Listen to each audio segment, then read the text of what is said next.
అమ్మాయి చిత్రగది బాబు. ఏంటి చిన్నమ్మాయి చిత్రగజా? ఇంకా చీటీలా? వీలు కాక తీరు తీరా నాయన. ఆషాఢం వెళ్ళాక మంచిలో చూసి ప్రారంభిద్దాము అనుకుంటున్నా. మంచి రోజు నుంచి మంత్రి గారు చెప్పి ప్రారంభించు, ఆ తర్వాత మనందరము ఆలోచించవచ్చుగా.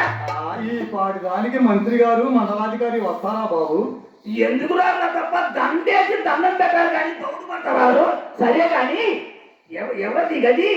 ఆ గది పెద్దమ్మాయి చింతామణి బాబు. తప్పేసిన దగ్గర నుండి వాసన చూస్తేనే వాడిపోవాలనిపిస్తుంది. బాబు చూచా ఏమి కర్ర బల్బులు చిన్న గుర్తు బల్బులు కూడా బ్రహ్మాండంగా పెట్టించావుగా. అంతేకాదు బాబు, సీలింగ్ ఫ్యాన్లు కూలింగ్ మిషన్లు కూడా ఉన్నాయి. అవి అవసరమేలే. వచ్చినోడికి వడదప్పినప్పుడు శిక్ష చెప్పే మిషన్ అదే పని చేస్తుంది. సరే గాని ఎక్కడ ఈ గ్యాస్ స్మెల్? ఎవరిది గది? ఆ గది నాదే బాబు. ఏ ఇలా బూజు పట్టించుకున్నావు?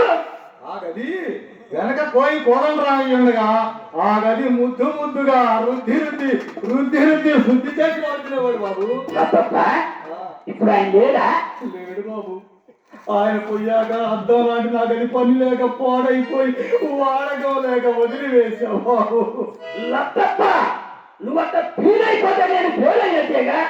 వ్యవసాయం అయినా మానుకోవచ్చు, వ్యాపారం మానుకోకూడదు. నలుగురు కూలీలు పట్టా కర్రకి చీకటి కట్టి భూమి పిలిపించి బండలు కడిపించి స్వర్ణం కొట్టించి సోపు చేయొచ్చు. వృక్షవాడికైనా పడిపోతుంది. ఇంకా నాకు నా గదికి సోకెందుకు బాబు? అల్లం సొంటి అయింది, ఊరు పొమ్మంటుంది, కాడు రమ్మంటుంది. నీకు తక్కువలు నీకేముంటారు తప్ప. సరే కాని బాబు, అదిగో ఆ ఫోటో చూడండి. ఎవరుదా ఫోటో? ఏ యాంగిలో చూసినా కానీ అర్థం కావట్లేదే. మనిషిదా జంతువుదా?